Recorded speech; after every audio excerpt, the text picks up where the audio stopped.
After studying this module, you shall be able to know about the death, that is thanatology, various stages of death, the stages of suspended animation, the criteria for diagnosing brain death as well as brain stem death, and the Transplantation of Human Organs Act 1994.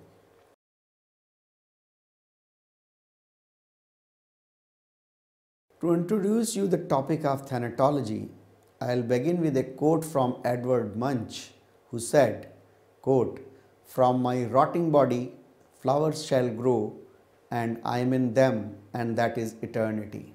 Basically, this thanatology word has arose from the Greek terms thanatos and logos. Thanatos means god of death, thanatos is the god of death, and the logos means knowledge.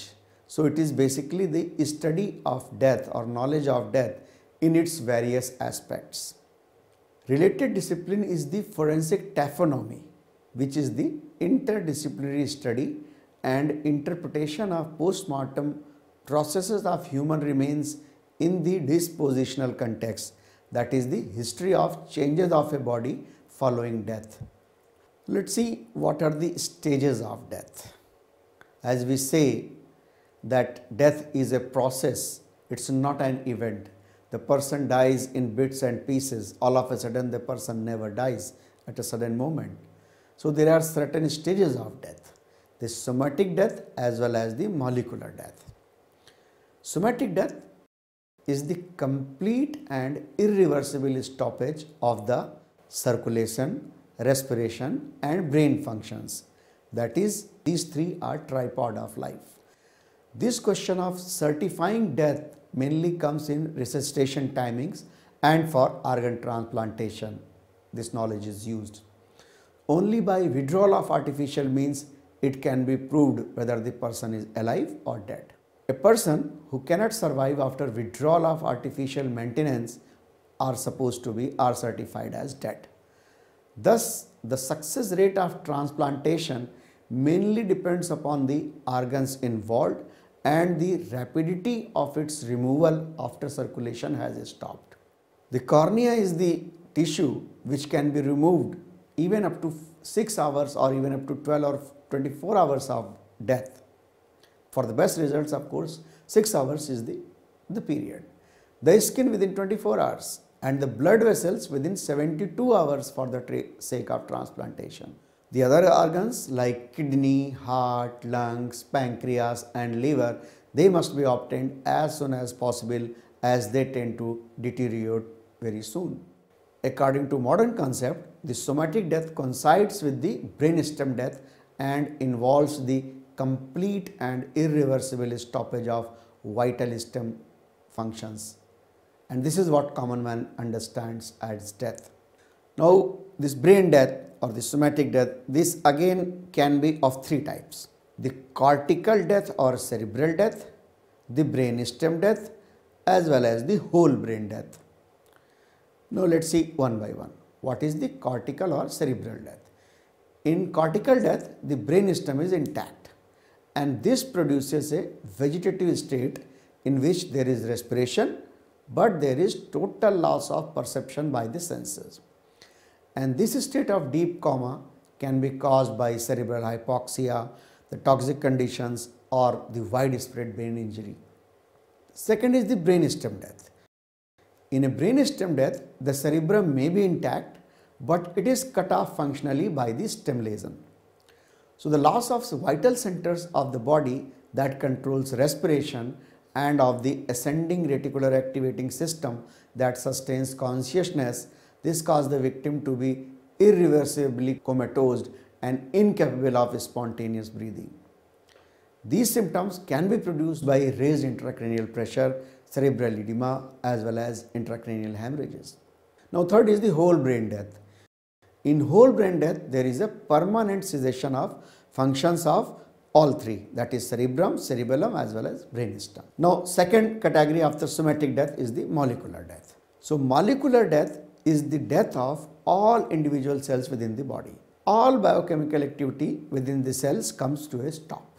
It comes 2 to 3 hours after somatic death. Molecular death usually occurs in a piecemeal manner, as the individual cells will continue to survive on their residual oxygen for a variable time even after the circulation has stopped, depending upon the metabolic activity of the cell.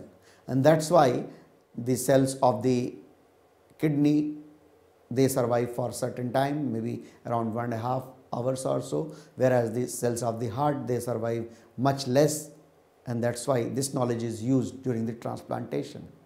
The subsequently changes occur due to metabolic dysfunction and later from the structural disintegration. The nervous tissues, they die very rapidly. The brain dies within 5 minutes, but the muscles live up to 1 to 2 hours. Then let's understand the stage in between the death and the life, that is called as suspended animation.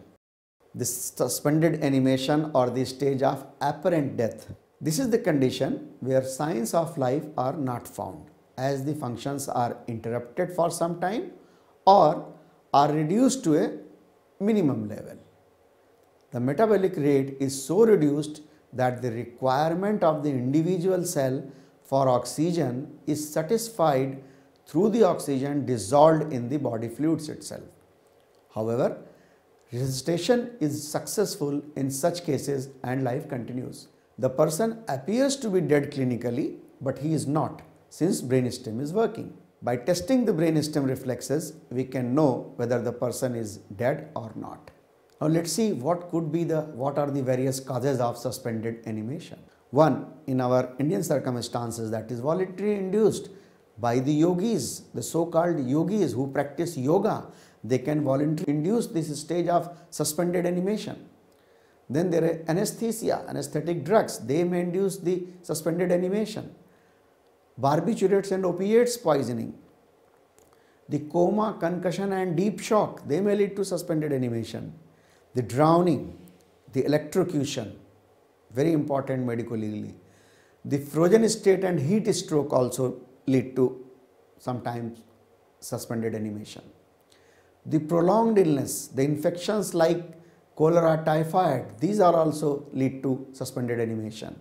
And the mesmeric trance, that may lead to suspended animation. And of course, in newborns, sometimes they are in this stage of suspended animation. Now, what is the medico-legal importance of this suspended animation is that the premature burial and cremation may happen in cases if they are not properly diagnosed. So that's how we see the cases, or we see in the news that the person has arose from the deathbed, arose from the cremation ground. So basically that person has been misdiagnosed as a case of death, certified as death, whereas he was in a stage of suspended animation. Now let's understand the various criteria for diagnosing brain death. Earliest criteria was developed in Philadelphia, and it was named as Philadelphia Protocol in 1969. Then it was refined Minnesota criteria in 1971, and then afterwards in 1994 by the Harvard criteria, which came into practice from 1994 and remained for quite some time. Let's understand what is that Harvard criteria, the basic criteria for certifying the brain death. The unreceptivity and unresponsiveness, that is the total unawareness to any external stimuli and any inner need, along with the complete unresponsiveness to even the most painful and intense stimuli. That is one criteria. Then no movements, absence of any spontaneous muscle movements in response to stimuli such as pain, touch, sound or light for a period of at least 1 hour. Then apnea, that is the absence of any spontaneous breathing for at least an hour, and in case when patient is on ventilator, the total absence of spontaneous breathing may be established by turning off the respirator for 3 minutes and observing whether there is any effort on the part of the subject to breathe spontaneously. Then fourth criteria is the absence of elicitable reflexes, that is as evidenced by the irreversible coma with abolition of central nervous system activity. In this, the pupils become fixed, dilated and do not respond to a direct source of bright light. The ocular movements and blinking are absent. There is no evidence of postural activity. The corneal and pharyngeal reflexes are also absent. The stretch tendon reflexes cannot be elicited. Then the isoelectric EEG, that is electroencephalogram. An isoelectric EEG has got confirmatory value. All these tests should be repeated after 24 hours. Further, it is also stressed that the patient should be declared dead before any effort is made to take him off the ventilator if he is then on a ventilator. And this declaration should not be delayed until he has been taken off the respirator and all artificially stimulated signs have ceased. So that was the Harvard criteria earlier. Then now see what are the criteria for diagnosing the brain stem death. The exclusion criteria for the diagnosis of brain death are, in this brain stem death, if the patient is under the influence of any drug, for example therapeutic drug or overdoses, so it will be excluded. Or next criteria is when the core body temperature falls below 35 degrees centigrade. Third criteria is where the patient is suffering from any severe metabolic or endocrine disorders which leads to coma, for example diabetes. Now the preconditions for diagnosing the brainstem death are: the patient must be in deep coma, the cause of the coma must be known, and the patient must be maintained on a ventilator. So these three criteria must be fulfilled. Now who should perform these tests? The brainstem deaths must be certified by two medical practitioners. The doctor involved should be experts in this field. Under no circumstances brainstem death diagnosis should be given by the transplant surgeon. One of the doctors should be the consultant in charge of the case, and each doctor should perform the test twice. Now what are the tests which are to be performed? Of course, the core body temperature has to be measured and it is to be ensured that it is above 35 degrees centigrade. The diagnosis of brainstem death is established by testing the functions of the cranial nerves as they pass through the brainstem. In case of irreversible brainstem death, the negative response will be recorded on the basis of the following findings, namely pupils fixed and dilated and non-responsive to changes in the intensity of the light, absence of the corneal reflex, absence of the vestibulo-ocular reflex, that is, there is no eye movement after installation of cold water in the ear. Then absent motor reflexes, which are tested by giving painful stimuli or other sensory stimuli and by looking for any grimace on the patient's face in response to that stimulus. Then absence of gag reflex to bronchial stimulation by inserting a suction catheter. Sixth criteria is that the no respiratory movements occur when the patient is disconnected from the ventilator for long enough to ensure the rise of carbon dioxide concentration in the blood above the threshold level for stimulating respiration after giving 100% oxygen for 5 minutes.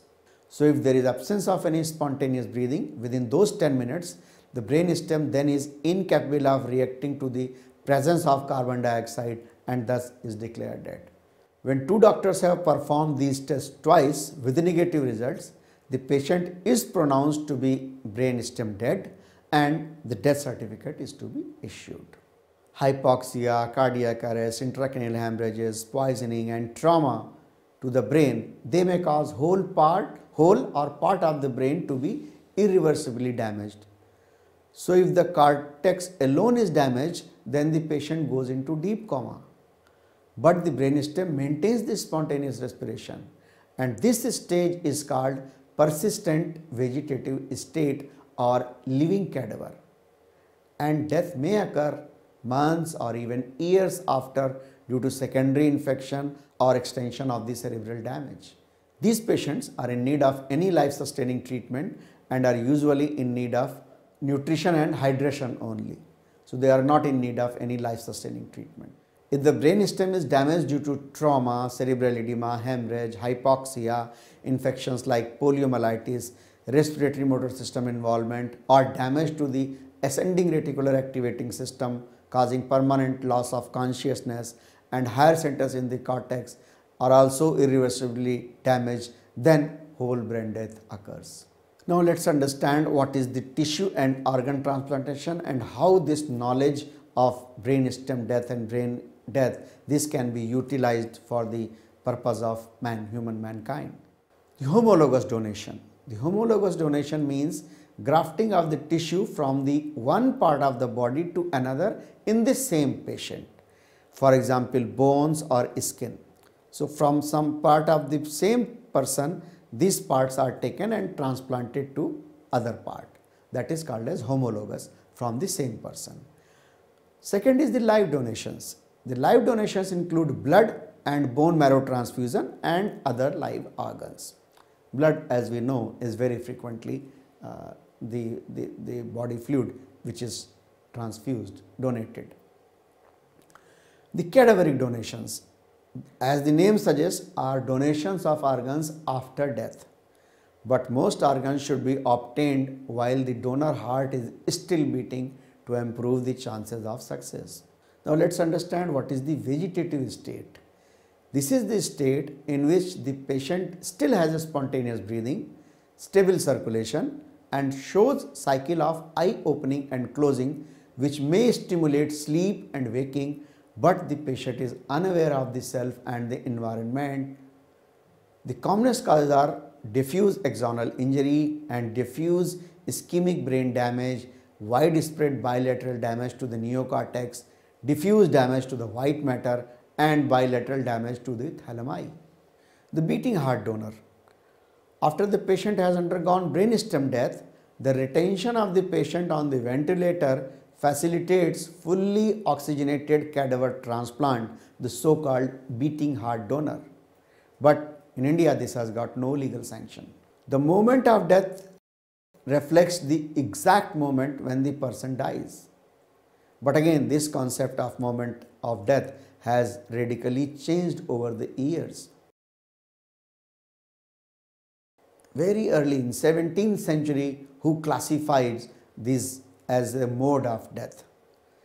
This happened before the era of heart transplantation, and this tripod of life was advanced by the French physician Marie Bichat, and it is known as Bichat's tripod of life.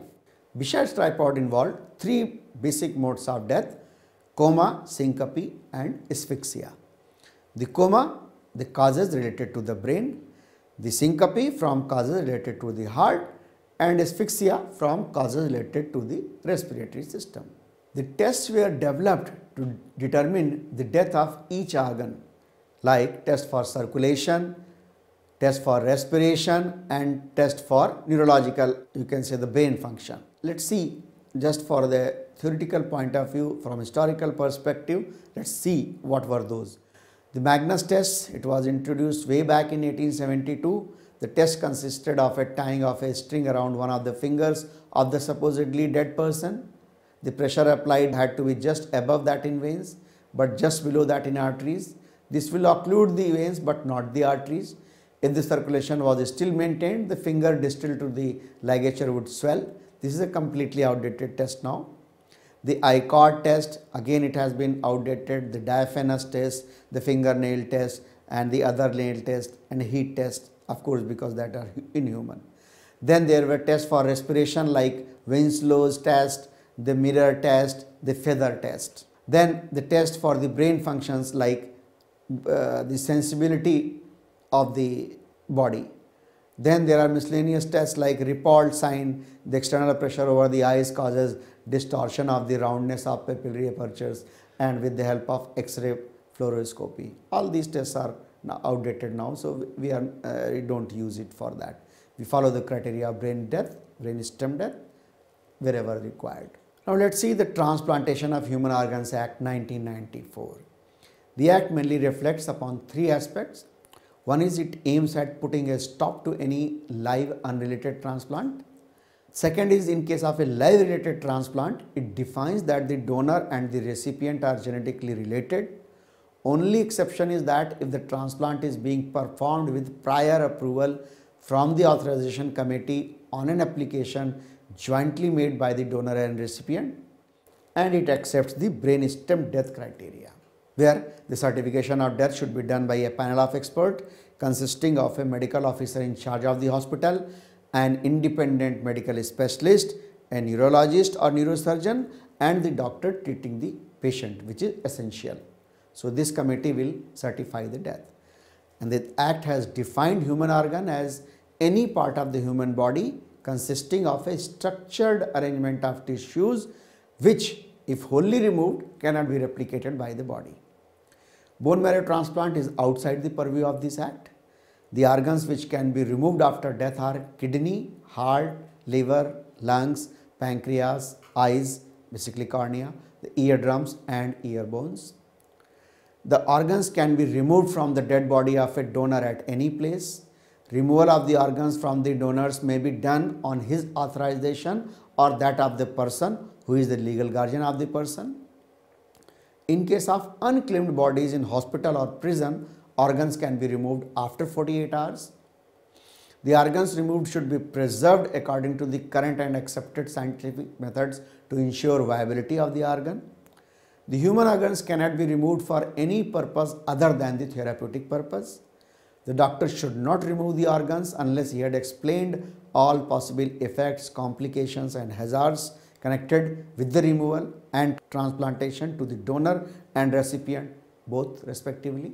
This TOHA, the Transplantation of Human Organ Act, imposes for compulsory registration of hospitals engaged in the removal, storage or transplantation of human organs, and the central and state governments are empowered to appoint appropriate authority which can grant registration of such hospitals, renew their licenses, suspend or cancel the registration and to specify conditions for the same.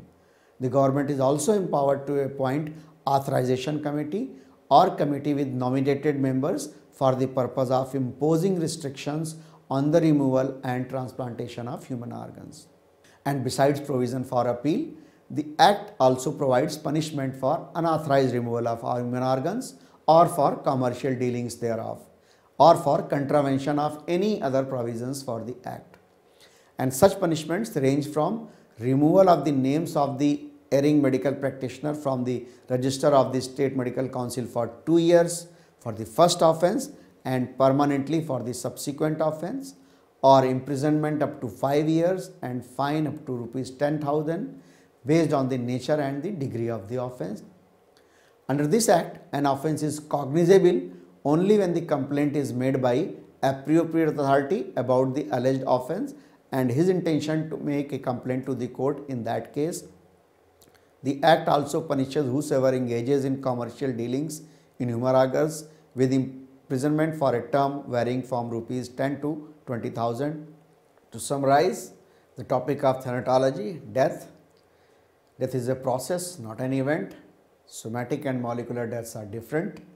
Suspended animation is the stage of apparent death, and this knowledge can be utilized for the benefit of mankind in organ donation. The Philadelphia, Minnesota, Harvard criteria of certification of brain death were used earlier, which have now been replaced with the brainstem death. And this brainstem death should be certified by a team of doctors after examination with a gap of 6 hours. Transplantation of Human Organs Act was formed in 1994 and implemented with effect from 1995. Several amendments have been made over the time with directions from Supreme Court, and it's an ongoing process.